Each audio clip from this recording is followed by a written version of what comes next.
ఎవరి మీద చూసారు.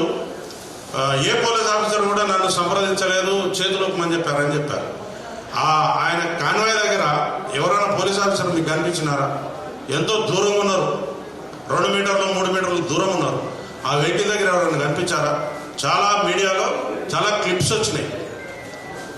ఆయన అక్కడ ఏం జరిగిందో అనే విషయాన్ని పక్కకు పెడితే ఆయన ఒక బాధ్యత గల పౌరుడిగా ప్రవర్తించలేదు అనే విషయాన్ని చెప్పగలం. ఎందుకంటే ప్రాథమిక హక్కులు ఎంతైతే కఠినంగా మనం అమలు పరచాలని కోరుకుంటామో ఆయన యొక్క విధులు కూడా ఉంటాయి. ఒక మనిషి బాధ్యతలు, విధులు ఉంటాయి. లేమ్యాన్ చదువురాని వాడు, ఈ సమాజంలో ఎటువంటి ప్రాతినిధ్యం లేనివాడు, నాకు ఈ చట్టాల గురించి తెలియదంటే నడుస్తుంది. కానీ నువ్వు సెలబ్రిటీగా ఉండి, నువ్వు కొన్ని వ్యవస్థలను శాసించే పరిస్థితిలో ఉండి, నువ్వు తిరగబడే పరిస్థితిలో ఉండి నాకు చట్టం తెలియదు, నేను వెళ్తా, నేను ఉంటా అంటే ఇట్ ఈస్ నాట్ కరెక్ట్.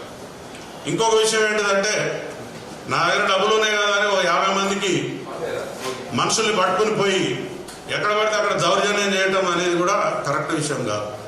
వారు ఆ బౌన్సర్లను పెట్టుకుని బయటకు వచ్చే సందర్భంలో కూడా వారికి పర్మిషన్ ఉందా?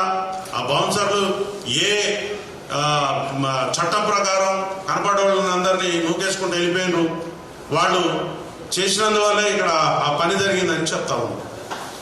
ఒక వ్యక్తి మరణిస్తే కనీసం తోలబోయేటోళ్ళు ఆ దగ్గర నుండి ఏం జరిగిందని కనీసం 1 నిమిషం ఆగి వెళ్తారు. చిన్న యాక్సిడెంట్ అయితే, ఒక కుక్క పిల్ల చనిపోతే, లేకపోతే ఒక పశువు చనిపోతేనే మనం ఆగి దాని గురించి తెలుసుకుంటాం.